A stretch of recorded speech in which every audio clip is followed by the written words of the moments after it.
Today on entitled Parents. My mom stole my money that I've been saving for a month. I have been working every single day for a month without a day off because I wanted to go on a vacation with my friends after graduation. I worked so hard for this. I was saving them in my drawer, and there's a lock on it, so wherever I go, I take the key with me. So today my stupid ass forgot the key on the dining table. I went to the bathroom to shower. Nobody was home except my mother and me. My siblings were at school having an exam, so when I finished showering I saw the keys on my room. I didn't care. I thought maybe I moved it before I went to the bathroom.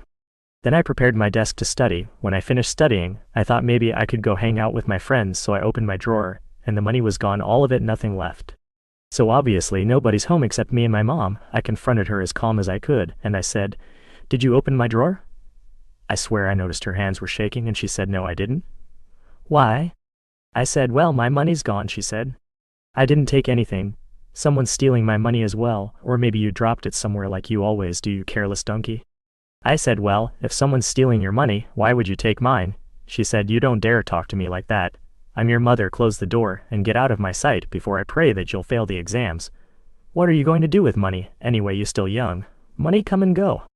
I didn't know what to say, and I went back to my room and texted my dad and told him what's happened, and he still didn't respond to me. My final exams are in 2 weeks and I can't work anymore, and me and my friends, planning that on the last day of the exam we'll head straight to the beach. This is the first time in my entire life that I feel so helpless and betrayed like that. After graduation, I'll move out of my parents' home even if I become homeless. I don't care anymore. For our next story. My grandmother shamed me for my plans to be a mother. I'm 17, female. I know. I'm young to ever think that far into my future. But it's one of my goals I've made for myself. I had a rough upbringing, and if I can never make my family atone for all that they've done, then all I can do is raise children of my own and do better by them. I had to call my grandmother, we'll call her P, because she has really bad arthritis in her hands and typing makes it act up. She wanted to know if I wanted some vintage clothes she found in storage. She sent me the pictures and I decided which ones I wanted. But when I was about to say bye, to keep it brief, she asked out of nowhere if I had any plans for the future since I'm a year off from being an adult. I don't normally like talking to her. She can become rude and passive-aggressive. Plus, she's the biggest narcissist in the family, and the main reason we all went our separate ways during quarantine. She destroyed the mental health of every child raised under her roof over a period of years, including myself, my father, his brother and sister, and 2 of their cousins. I had to think about my answer to her question for a second, then I slowly told her I wanted to raise a family of my own at some point down the road, but her response immediately made me hang up. "Well, I'd watch out. Pregnancy makes you gain weight, and the way you already are, I don't think that's such a good idea, plus I'd feel bad for them poor kids if they came out autistic like you," is what she said. It's surprising enough that I remember it word for word, but it just kept echoing in my head, her comment on my body and my mental condition, both of which she used as reasons why I should rethink being a parent. Should I have just not told her and kept my plans to myself? I really thought that after about 3 years of me not living with her that she'd be better about saying things like that. But I guess I was wrong. Her words still haunt me almost a month later. I don't know what to do. Let's dive into our next story. The tales of my hypocritical mother. I'm an 18-year-old girl who graduated high school at the age of 17. My mom and I never really got along while I was in high school due to me being a bratty and rebellious teenager, mom's words. She refused to acknowledge that she did the same thing she yelled at me for. I go to therapy weekly with a woman who made me realize how awful my mom treats me compared to my little brother. For context, I smoke pot. It relieves some nerves and allows me to handle my mom's bullshit. I took a CBD gummy before going to therapy on Wednesday, not even THC, and she got all huffy and pissed off. I ignored her because she was mad at me for taking a gummy that she also takes herself. We have separate bottles.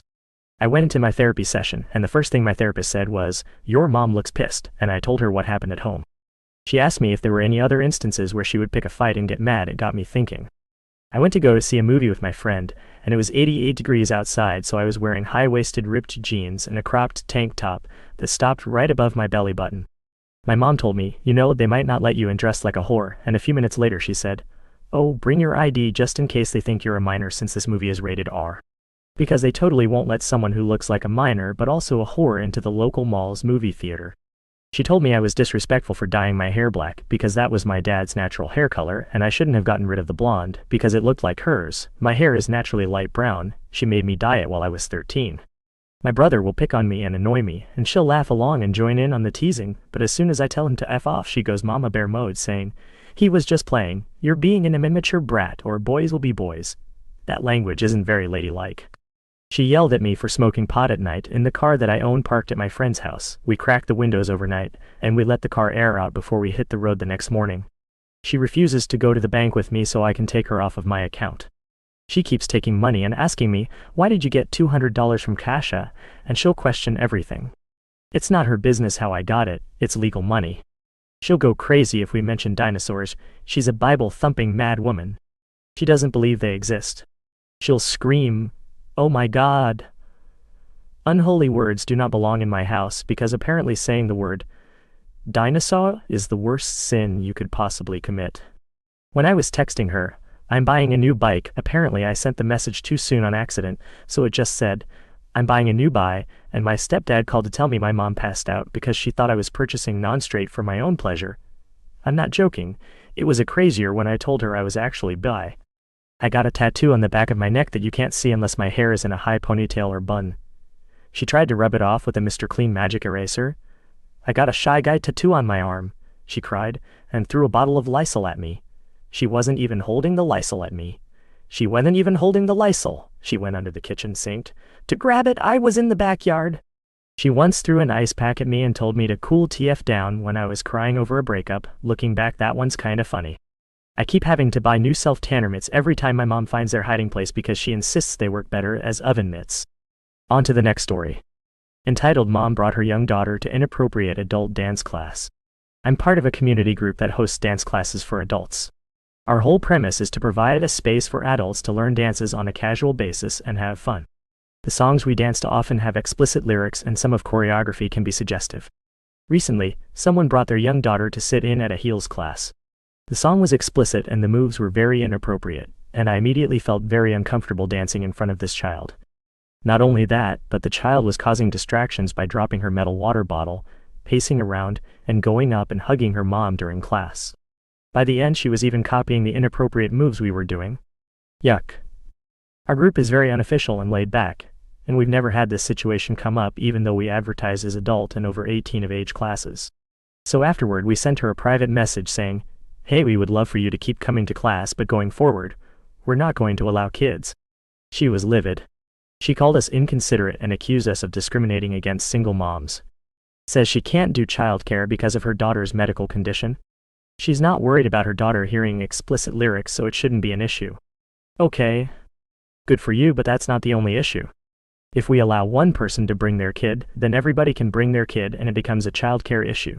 It's also clearly an adult environment, and children just don't mesh in adult environments. The same way you wouldn't bring a child to a bar, it's just awkward for everybody else. So entitled. Our last story for today. Mother gets angry when I don't live on her schedule. So I live alone with my mother in her house, in which I grew up on, which has 3 stories, so we don't live on the same floor. 12 years ago, it also housed my father and my grandparents, who are all gone now. I pay rent to her. It is cheap and easy with that arrangement normally. She likes to cook full meals and eat at 7 p.m., still cooking as much as if my father was still alive. She has a pretty fixed schedule on when she wants to eat. Then I have to sit and eat with her while she takes way longer and complains every second day that I eat too fast.